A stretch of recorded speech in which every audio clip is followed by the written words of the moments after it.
I present to you, Mr. President, the letter I sent to the Nobel Prize Committee. It's nominating you for the Peace Prize, which is well-deserved, and you should get it. Thank you very much. This I didn't know. Wow. Thank you very much. Thank you. Coming from you in particular, this is very meaningful. Thank you very much, Bibi. Thank you. Thank you for everything you're doing. Thank you. It's a great honor. Del sálvese quien pueda al sálvate como puedas, hay un importante paso hacia adelante. Pisa a quien tengas que pisar, estafa a quien tengas que estafar, golpea a quien tengas que golpear, traiciona a quien tengas que traicionar, miente sobre quien tengas que mentir, excluye a quien tengas que excluir, insulta a quien tengas que insultar. Es un giro de tuerca mucho más elocuente de lo que parece. Un paradigma que se instala desde espacios de poder, desde incluso determinados gobiernos y que es representado por líderes políticos, pero sobre todo que permea en las sociedades y por tanto delinea también nuevas formas de interrelación entre sujetos. Una interrelación donde la crueldad es la moneda de cambio. Es curioso, pero generalmente se dice que las extremas derechas ganan terreno porque son los nuevos antisistema. Una mentira en toda regla. Es muy cómodo para el sistema la irrupción de discursos, organizaciones políticas y movimientos de extrema derecha, porque defienden los intereses del mismo gran capital, solo que lo hacen con dientes afilados y con mucho más volumen. Pero el proyecto es el mismo. El sálvese quien pueda del neoliberalismo es la cuna del sálvate como puedas del fascismo. De hecho, la crueldad existía ya en la concepción de que solo unos cuantos podían salvarse y que debían hacerlo en términos individuales, no colectivos. Hoy, los fascismos solo potencian esa misma idea, porque hay algo que sí es verdad. En su sistema no cabemos todos. En su sistema solo algunos podrán salvarse, porque la emergencia climática es consecuencia de su sistema, porque la desigualdad en el reparto de la riqueza es consecuencia de su sistema, porque el expolio de los territorios del sur global es consecuencia de su sistema, porque el genocidio que se comete contra el pueblo palestino o el régimen de guerra que pagaremos siempre las mismas es necesario para sostener ese injusto sistema. Las extremas derechas crueles no son antisistema, son el sistema bestializado, son el sistema en una versión más cruel de sí mismo. Son los nuevos sheriffs que protegen al sistema y por eso no plantean cambiarlo, sino solamente echar fuera a todos los que sobramos para mantener ese sistema funcionando en beneficio de la minoría.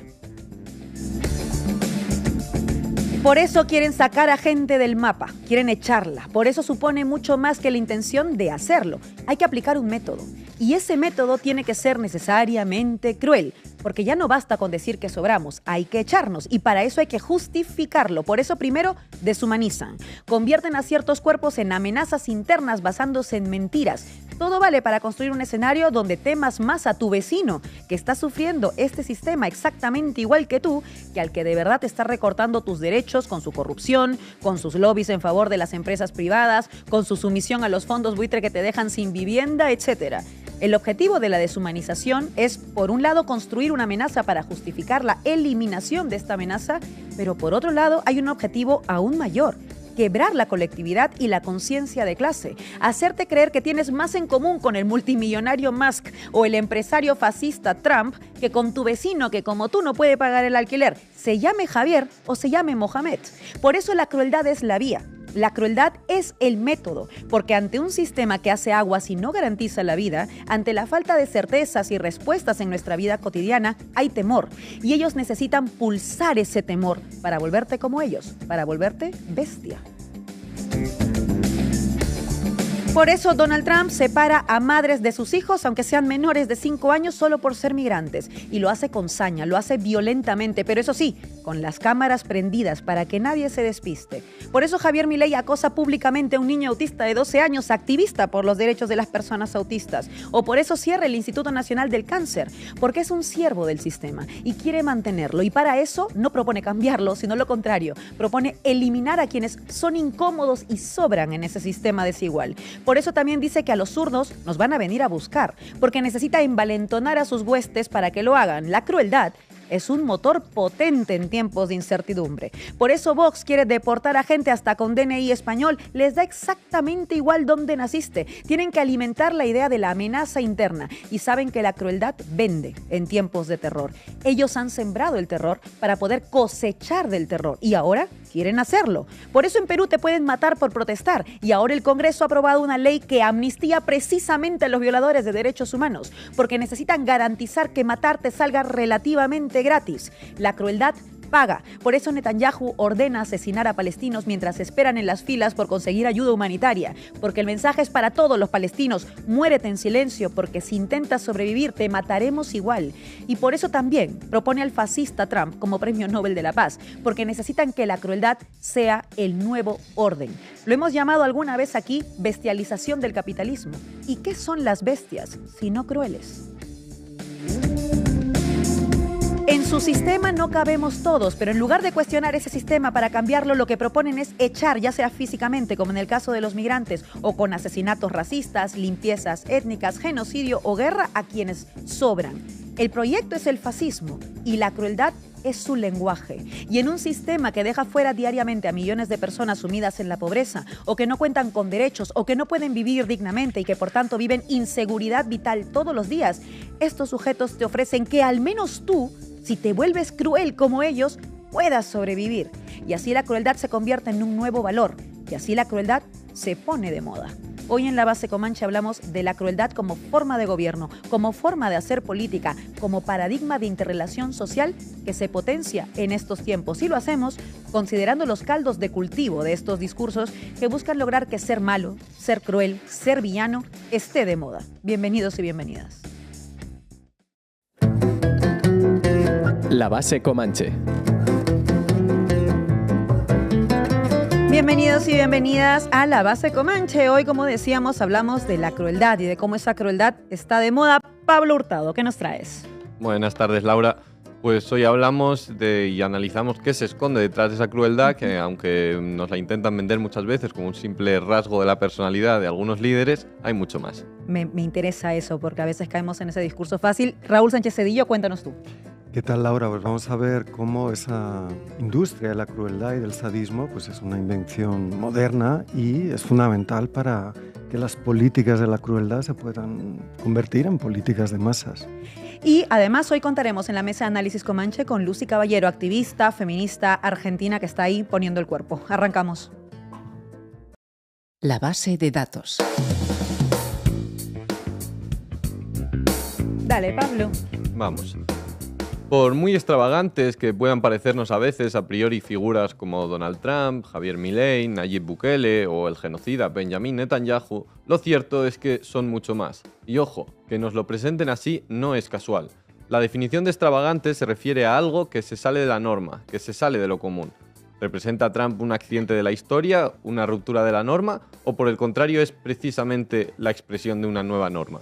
Cuando en La Sexta nos hablan de Trump como si fuera un loco que se ha colado en la Casa Blanca, lo que en realidad se nos está diciendo es que el sistema o la norma sigue siendo buena. El objetivo es que nos centremos en la personalidad cruel de un líder coyuntural, no en los elementos estructurales que explican su llegada al poder.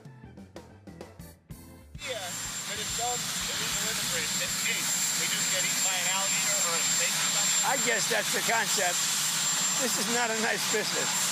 I guess that's the concept. If snakes are fast, but alligators are, we're going to teach them how to run away from an alligator, okay?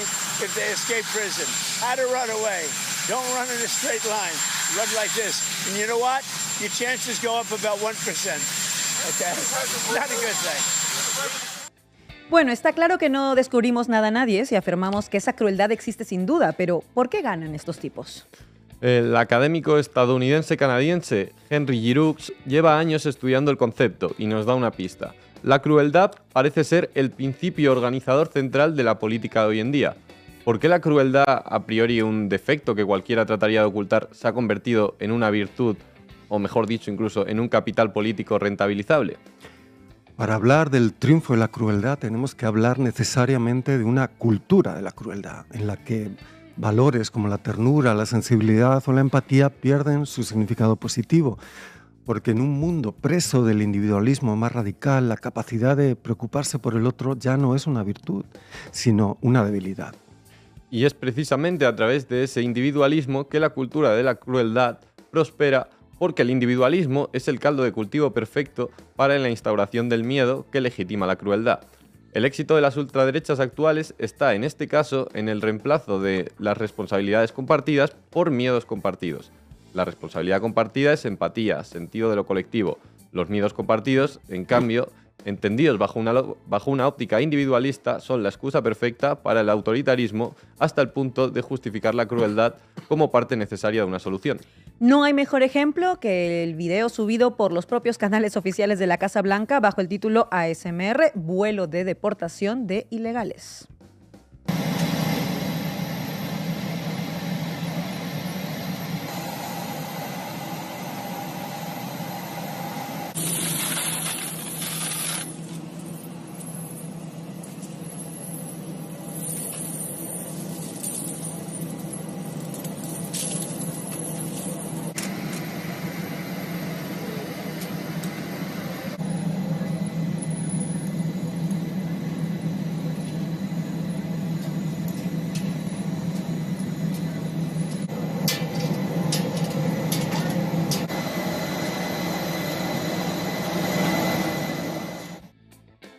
Y esto que hemos visto converge además con la reacción de un machismo heteropatriarcal que quiere traer de vuelta esa concepción tóxica de lo masculino asociado a la fuerza, el dominio o la insensibilidad.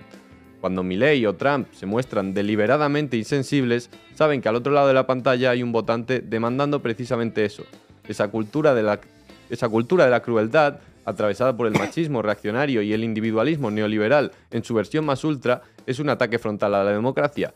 Instaura dinámicas y formas autoritarias que explican en buena parte por qué muchos en las sociedades occidentales, en especial en sus capas más jóvenes, han dejado de creer en la democracia. Esto no es simplemente el regreso de un autoritarismo arcaico previo a la construcción del pensamiento democrático. Es una evolución más ágil y flexible, más tecnológicamente competente y sobre todo más profundamente entrelazada con los grandes poderes económicos y sus intereses. Como bien explica Giroux, Trump no gobierna solo, es solo el rostro visible de una oligarquía brutal que ha abandonado incluso el simulacro de democracia. La clase multimillonaria, esos arquitectos de monopolios en redes sociales, los señores digitales del capitalismo de vigilancia, han encontrado en su desvergüenza el vehículo perfecto. El capitalismo desenfrenado ha alcanzado su fase final, donde la riqueza ya no oculta su desprecio por las masas, sino que lo lleva como insignia. Fin de la cita. Y lo peor es que mucha gente de pie se está identificando con esos discursos sin darse cuenta de que ellos son el objeto de desprecio de los mismos. Entonces, ¿cómo han conseguido que personas precarizadas y carentes de cualquier privilegio acaben apoyando a personajes tan alejados de sus intereses? Pues como bien has dicho, para votar a aquellos que no solo van en contra de sus intereses, sino que además lo exhiben sin disimulo, hacen falta muchas dosis de ignorancia y desinformación. Y como seguro nos explica mejor Raúl en su sección, nada mejor que la educación y los medios de comunicación para difundirlos.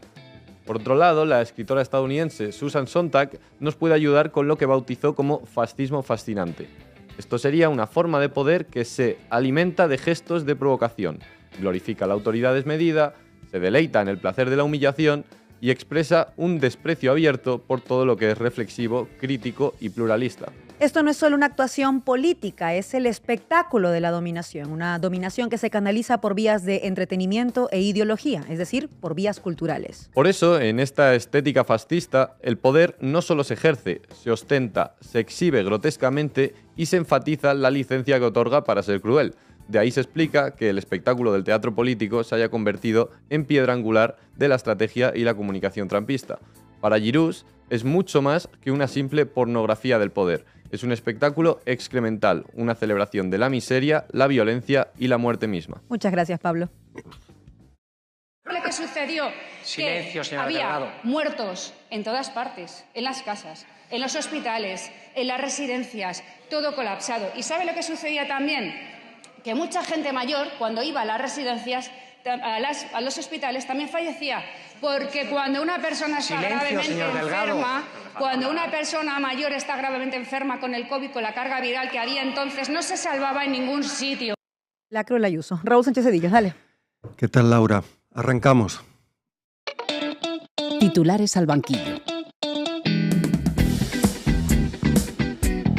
La relación entre atención y dinero es tan vieja como la esfera pública burguesa, tal y como nos cuenta el siempre moderadísimo Jürgen Habermas en su clásico El cambio estructural de la esfera pública. Dice, por ejemplo, la esfera pública se convierte en un vehículo de la publicidad. La esfera pública crítica se transforma en una esfera del consumo. Nada mal, muy buenas. ¿Te mola, no? Pues mira esto. Con la comercialización de la prensa, la aparición de grandes empresas editoriales y la dependencia de los anunciantes, la discusión pública pierde su carácter igualitario. Los medios se convierten en instrumentos de la fabricación de la opinión y no de la deliberación.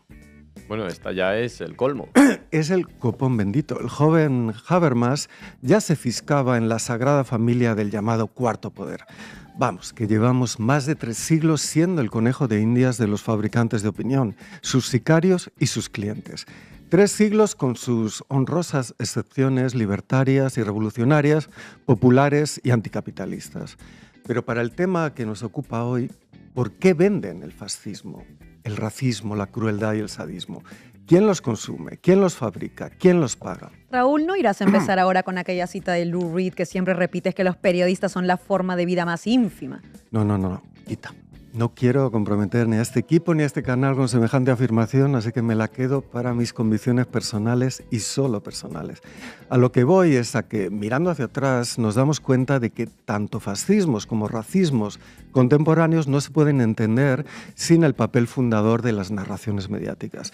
No son algo que existiera antes y que es reflejado con mayor o menor fidelidad por los medios. No, es siempre un encargo para hacer dinero y para hacer poder con la atención y, ojo, con los deseos de lo que publicistas y productores mediáticos llaman el target. La gran mayoría recordaréis la escena. Era el 8 de septiembre de 2015 en un campo de reubicación, entre comillas, de personas refugiadas en Ruske, junto a la frontera entre Serbia y Hungría. Ante el cerco policial, decenas de familias refugiadas procedentes de Siria, Irak y Afganistán.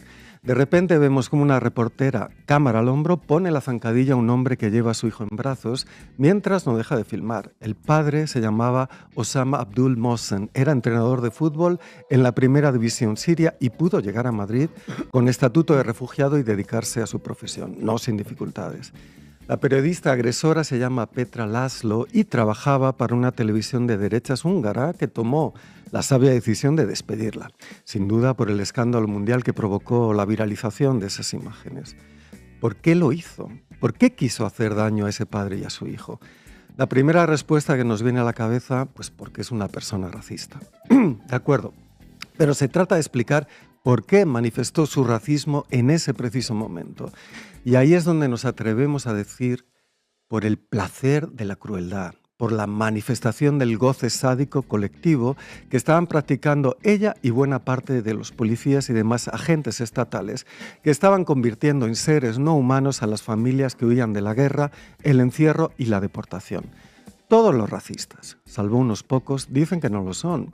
Y hoy, como siempre, los racistas se presentan como víctimas. No iba a ser menos nuestra Petra, que 5 años después, tras haber sido juzgada, condenada y luego absuelta en apelación, se consideraba víctima de, ¿cómo no?, una caza de brujas.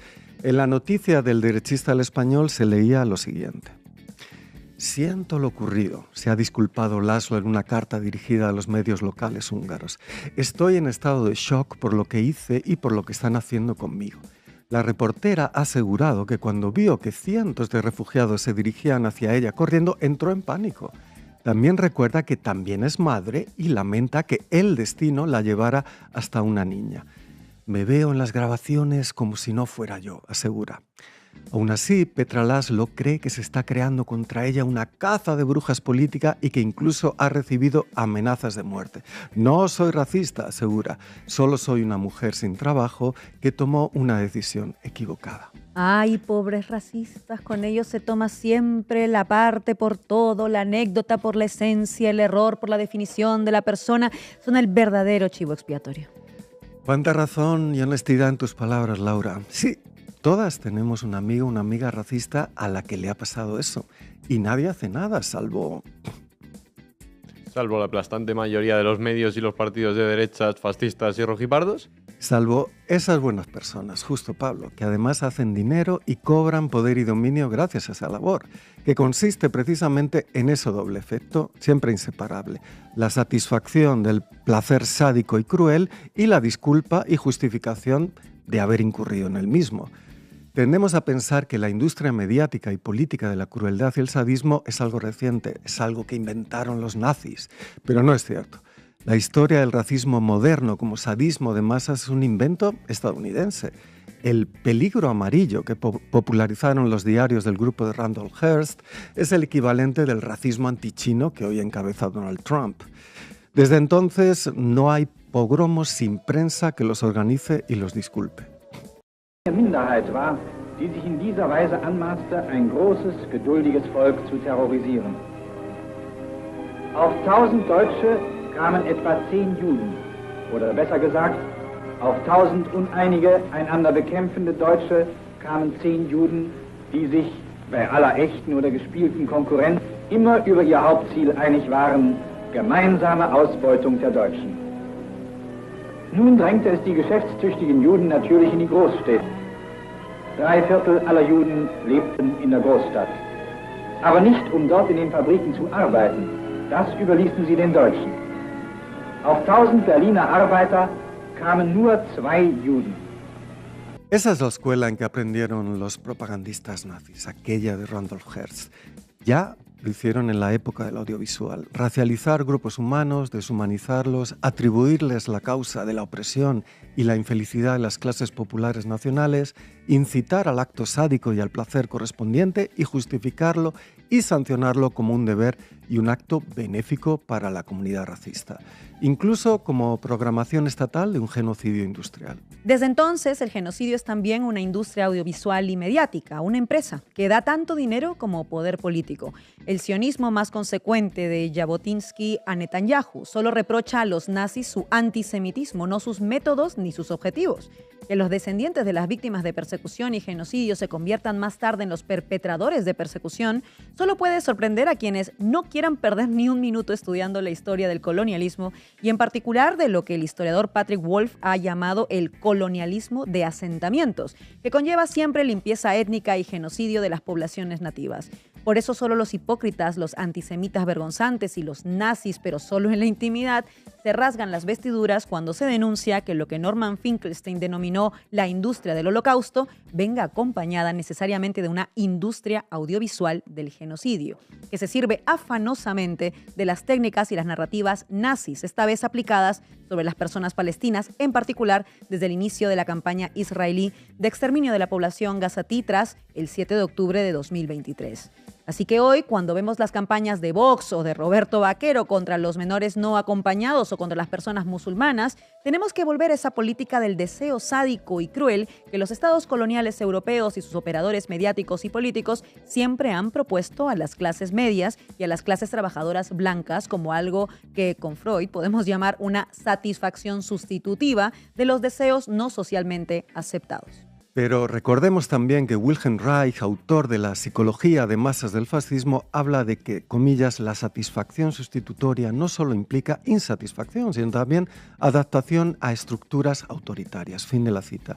Por eso el racista, el fascista, el misógino, el transfóbico son más infelices cuanto más dan rienda suelta a sus satisfacciones sádicas, refrendadas por su comunidad imaginaria de referencia.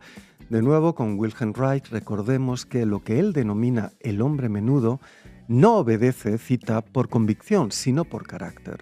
Su moral es la moral de la renuncia, de la represión de sus propios impulsos vitales. Odia al judío, al comunista, al otro, porque en ellos odia su propia vida reprimida. Fin de la cita. ¿Y quién es este hombre menudo? Dice Reich que es el orgulloso propietario de una casita, de un pequeño auto, de una pequeña familia. Es el sostén del orden autoritario. No porque sea especialmente fuerte o malvado, sino porque en su miedo e impotencia se aferra a cualquier autoridad que le prometa seguridad. Su miedo sexual, su miedo a la vida, lo convierten en el ejecutor voluntario de cualquier autoridad que le haga sentir que pertenece. Fin de la cita. Este hombre menudo es hoy también una mujer.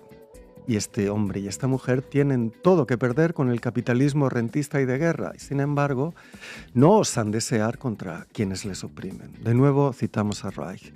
¿Por qué el hombre menudo que es explotado apoya la política de sus explotadores? porque el fascismo le da un sentimiento de poder, aunque sea solo mediante la identificación con el líder. Su propia impotencia se transforma en la ira contra los más débiles. Fin de la cita.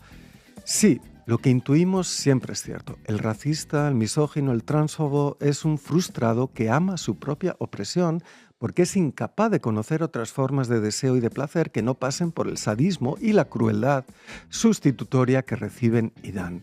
Por eso nos sorprende que un antiguo estudiante mediocre como Roberto Vaquero, un cisvarón de familia de policías y dedicado durante un tiempo a la seguridad privada, manifiestamente frustrado en más de un ámbito, no vea más salida de éxito que promover en los demás su propia experiencia de frustración, de miedo y respeto a la autoridad y de satisfacción sustitutoria con deseos de opresión y violencia contra los más vulnerables, menores migrantes no acompañados en manos de un Estado racista, por ejemplo. Así aspira a poder satisfacer sus deseos de hombre menudo, poder, mujeres y dinero, mientras trabaja para sus opresores y se muestra contento de hacerlo. Por eso también Vox apela a los blancos aspiracionales, frustrados de su vida programada, de su endeudamiento hasta las cejas, de su sumisión y obediencia a sus jefes y superiores, de su autodesprecio, inducido por el sistema escolar y familiar y hoy por influencers y algoritmos, de sus fobias misóginas y homotransfóbicas para que sirvan a la división y la guerra interna entre las fuerzas del trabajo para mayor gloria de los patronos y los oligarcas, muchos de los cuales nutren las filas de Vox, pero sobre todo nutren sus arcas. Y por eso, como en esta noticia reciente del Mundo... Recuerden siempre poner el prefijo in antes de nombrar esta publicación, que es decana de la mentira, el bulo, la conspiranoia, siempre todo por dinero. Pues con el Mundo, la industria del placer sádico crece al mismo tiempo que crecen el fascismo y la guerra, porque nos dicen que maltratar niños y adolescentes, expulsarlos, matarlos incluso, es un placer y además es bueno, es justificable. Y además lo petan en redes, monetizan, crean actualidad. Pero nuestra respuesta no ha de ser la censura moral, la negación del deseo, sino la producción y proliferación, mediática también, de otros deseos, los que no satisfacen al jefe, al patriarca, al jerarca, al banquero o al sacerdote, sino que nos hacen perder el miedo a romper las cárceles de la frustración y sus placeres asociados, para abrazar la dureza, pero también la ternura de desearse entre diferentes iguales, sin trabas ni fantasías de culpa y castigo. Muchas gracias, Raúl. Thank you, brother. Man, I love you, brother. I appreciate it, bro. So all you niggas, whites and browns, jeaners, tacuaches. Sí, I'm Mexican, I can say what's up, nigga. ¿Qué pasa, güey? ¿Qué pasa, vato? You said shit. Hey, you said shit. Hey, you said. Hoy en la mesa de análisis Comanche contamos con Lucy Caballero, activista, feminista, argentina, que como decimos está poniendo el cuerpo. Arrancamos.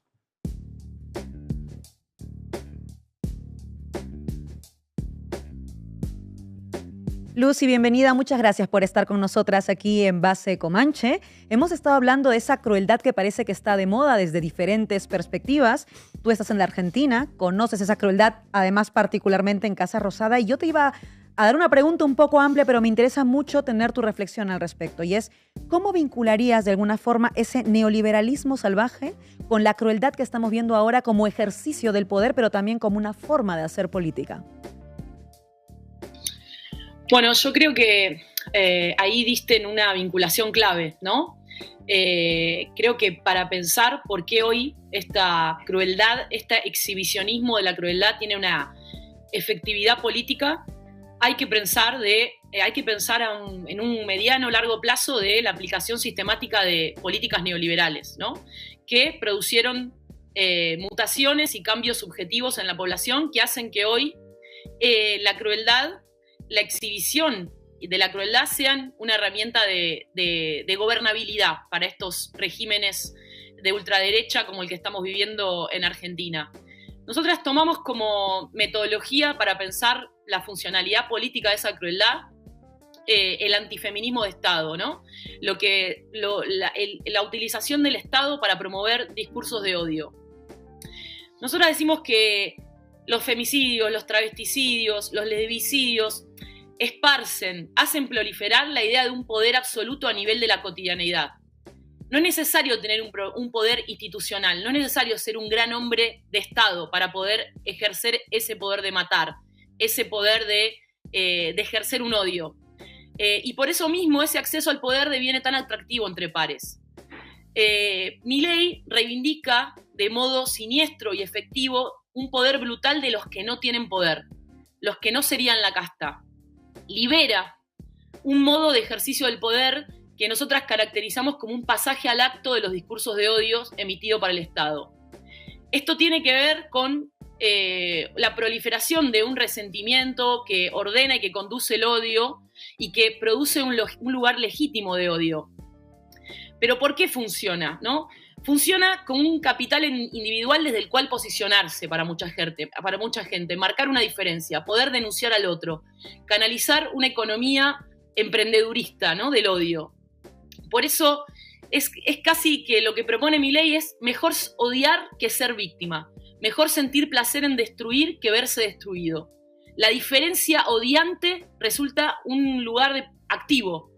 Por eso, ¿y cómo lo vinculamos orgánicamente con el neoliberalismo? Bueno, yo creo que tiene que ver por qué es crucial y no secundario pararse en entender por qué estos gobiernos proponen una restauración patriarcal, por qué tienen los discursos y las prácticas racistas en el centro de su gobernabilidad. Creo que es necesario entender cómo la excitación de pasiones fascistas es parte de esa gobernabilidad y un modo de transmutar frustraciones e inseguridades producto de la aplicación sistemática de políticas neoliberales y en un poder de producir violencia y espectacularizarla como una fuente de reconocimiento para gran parte de la población. Entonces me parece que tenemos que entender cuál es esa efectividad que tiene la crueldad en el modo de gobernabilidad de estos regímenes de ultraderecha. Buenas tardes, Lucy. Un saludo desde Madrid. Muchas gracias por acompañarnos hoy. Yo quería hacerte una pregunta más en clave feminista. Hemos visto cómo, con motivo de la criptoestafa de Libra en su momento, escribiste cómo esta tiene que ver con un tipo de masculinidad, digamos, tóxica asociada al riesgo. Entonces yo quería preguntarte qué papel juega este mismo tipo de masculinidad en la personalidad de líderes y en los comportamientos de líderes como Milei o Trump. Bueno, eso es también una pregunta muy interesante, que también se vincula con el neoliberalismo, ¿no? El neoliberalismo de alguna manera desestructuró un lugar de reafirmación de la masculinidad que estaba basado obviamente en el trabajo asalariado, en ejercer un poder frente a, un poder que se basaba muchas veces en la organización de la vida doméstica frente a un varón proveedor, ¿no? Que tenía el salario como forma de ejercicio de su masculinidad. Bueno, eso fue desestructurado, ¿no? Se desestructuró por la aplicación de políticas neoliberales, pero también por un movimiento feminista muy fuerte en Argentina que puso en crisis ese modelo de varón proveedor y sobre todo desestructuró una autoridad del varón ejercida como subordinación, como capacidad de subordinar a otros integrantes del ámbito doméstico. Bueno, yo creo que ahí el mundo financiero generó una respuesta a esa desestabilización de la masculinidad, y lo que está proponiendo y lo que estamos viendo proliferar al mismo tiempo es, bueno, un gobierno que lo que hace es promover la especulación desde edades tempranas. En Argentina, por ejemplo, bajaron a 13 años la posibilidad de invertir en la bolsa de valores para los hombres. Y está toda la discusión, para los hombres y para las mujeres, ¿no? Y está toda una proliferación de negocios financieros que toman como objetivo la población joven, de los varones jóvenes. Esto aparece en las redes sociales, con las apuestas online, pero también con la invitación a invertir en criptomonedas. Nosotros estamos desarrollando una investigación con otros compañeros que también son parte del feminismo, ¿no? Del feminismo antipatriarcal, que necesita también de hombres, que se pusieron a estudiar las comunidades de hombres que invierten en estos lugares, que que no solamente son de clase alta ni de clase media, también están involucrados los sectores populares, porque cada vez hay más herramientas de microespeculación, incluso para ganarle a la inflación en los sectores, los sectores populares. Estos discursos vienen asociados a desarrollar una masculinidad asociada al riesgo financiero, es decir, cuanto más te arriesgás en el plano financiero, más hombre te volvés, y vienen acoplados a un discurso antifeminista. Reafirmar la masculinidad a través de la inversión en el mundo financiero y desarrollar una aversión contra cualquier discurso que promueva la igualdad de género. El gobierno trabaja fomentando eso desde el propio Estado, ¿no? Nosotras decíamos, obviamente que el caso de la estafa Libra tiene una dimensión de gravedad institucional porque se utiliza una cuenta oficial para promover una estafa financiera.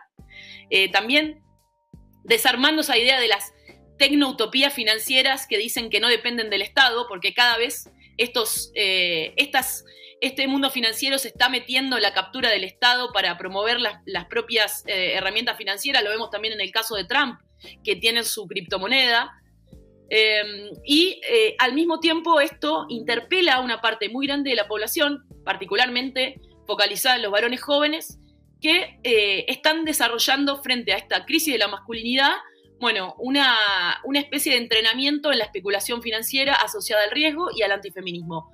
Bueno, hay todo un mundo ahí que explorar, pero sobre todo pero también de trazar confluencias. Nosotras decimos que los varones son parte de nuestra lucha y tenemos que generar una confluencia, ¿no? Nosotras venimos denunciando lo que implica la financiarización de la vida y creo que hay una línea de confluencia muy grande con todos los varones que también van viendo que ese modelo de éxito individualista no logra el objetivo porque muy pocos son los que ganan, pero además porque la imagen del propio Milei cometiendo una estafa también abrió una pregunta por abajo sobre qué significa este modelo de devenir especuladores y odiar a las feministas. ¿Qué tal, Lucy? Muy encantado de que estés otra vez con nosotras y estábamos analizando la cuestión de la crueldad, el sadismo en un doble registro. Por un lado, obviamente, como una división de las clases populares y por otra parte como una captura, ¿no?, de esa satisfacción sustitutoria, ¿no?, digamos, de las demandas o de los deseos populares. Desde tu punto de vista, el experimento Milei o la organización Milei, ¿a qué sectores sociales apunta? ¿A qué captura de qué sectores sociales apunta? De sus deseos, es decir, más allá de las figuras del emprendedor, en términos más de composición de clase, vosotras, ¿no?, tanto tú como Vero, habéis analizado lo que podríamos llamar, o lo que habéis llamado, ese neoliberalismo popular. ¿Dónde crees que apunta, ¿no?, este intento de justamente desestructurar a las clases populares? Dividirlas y convertirlas en verdugos de sí mismas.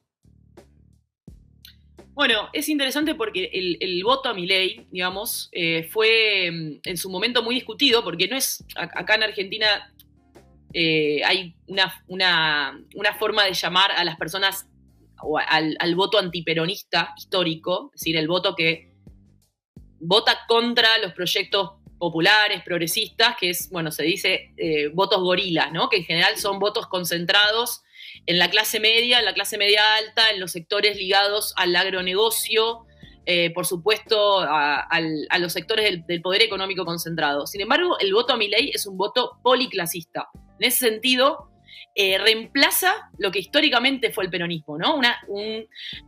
Un partido político que era capaz de interpelar a distintas clases sociales, por supuesto, con el mayor arraigo en los sectores populares, pero hoy hoy no lo podría asegurar que es lo mismo, pero digo, en el momento que ganó Milei, el voto a Milei fue muy policlasista. ¿Y dónde vimos la mayor cantidad de votos? Además de tener una gran diferencia de géneros, que sabemos que las mujeres votaron casi un 7% menos a Milei. Cuando vos estratificás ese voto, vas a ver que hay un gran voto en los sectores de la economía informal. Y digo economía informal porque es una economía amplia, digamos, porque incluye, por supuesto, lo que llamamos economía popular, pero la economía popular está organizada está organizada en cooperativas, está organizada de diferentes maneras, pero también hay un montón de otras formas otras realidades laborales que no están organizadas, que no están gremializadas. Muchas personas que hacen y que desempeñan pluriempleo, y sobre todo también muchas personas, y en esto de en donde Milei captó y excitó pasiones de resentimiento por abajo. Bueno, muchas personas que, por ejemplo, no habían tenido acceso a derechos de manera universal, sino que eran derechos que estaban, o mejor dicho, programas sociales que estaban, que se percibían a partir de ligarte a alguna agrupación política, y eso se empezó también a fomentar como un resentimiento por abajo, también la división entre trabajadores con derechos y sin derechos. Trabajó muy bien Milei ahí. ¿Por qué? Porque Milei interpela una idea de aplica un realismo, ¿no? Lamentablemente hay que decirlo, porque si no, no vamos a poder salir de acá. El realismo que dice es, a una parte de la población ya no conoce el acceso a la educación pública, el acceso a la salud pública, el acceso al trabajo con derechos. Entonces lo único que te queda es la intemperie del mercado, que es donde prima la meritocracia y la competencia. Y eso ya estaba siendo experimentado por una parte muy grande de la población. Entonces Milei aplica de alguna manera un realismo sobre esa parte de la población, que en general es el mundo del trabajo sin derechos, no organizado. Y creo que ahí tiene una capacidad de interpelar, excitando esta división de clase que marca que quienes sí tienen derecho, quienes tienen trabajo, empleo público, quienes participan en el mundo de la ciencia, de la docencia, son la casta, ¿no? Son los que viven del Estado, al contrario de todos aquellos que están sometidos a la intemperie del mercado y que no dependen supuestamente del Estado para conseguir nada de lo que tienen. Entonces me parece que hay que trabajarlo muy bien eso, porque en general el imaginario sobre el que trabaja el progresismo, los proyectos populares, bueno, le habla a trabajadores con derechos y habla de un mundo que para una parte de la población en general ni siquiera se experimentó, pero ya por generaciones, no estamos hablando de una generación. Tenemos desde la dictadura cívico-eclesial militar un 30% de pobreza, que nunca consiguió trabajo con derechos, incluso en los mejores años de crecimiento de la economía. Y me parece que eso es lo que hay que trabajar. Por eso me parece que más que nunca hoy la pregunta es cómo hacer un sindicalismo que para nosotras es el sindicalismo feminista, ¿no? Que justamente haga la tarea contraria, surcir esas diferencias al interior de la clase trabajadora, desarrollar formas de gremialización de distintas realidades laborales y unirlas, ¿no? Tratar de unir por abajo, ahí donde la ultraderecha excita resentimiento y promueve la división al interior de la clase trabajadora. Lucy Caballero, activista, feminista, compañera y hermana, como siempre es un placer escuchar tus análisis. Muchas gracias por estar con nosotras. Gracias a ustedes, un abrazo. Y nosotros hemos llegado ya al final de nuestro programa y les dejamos con un tema de nuestro querido y maravillosísimo compañero Josero y su grupo Bondis, Nuevas Formas. Hasta la próxima semana.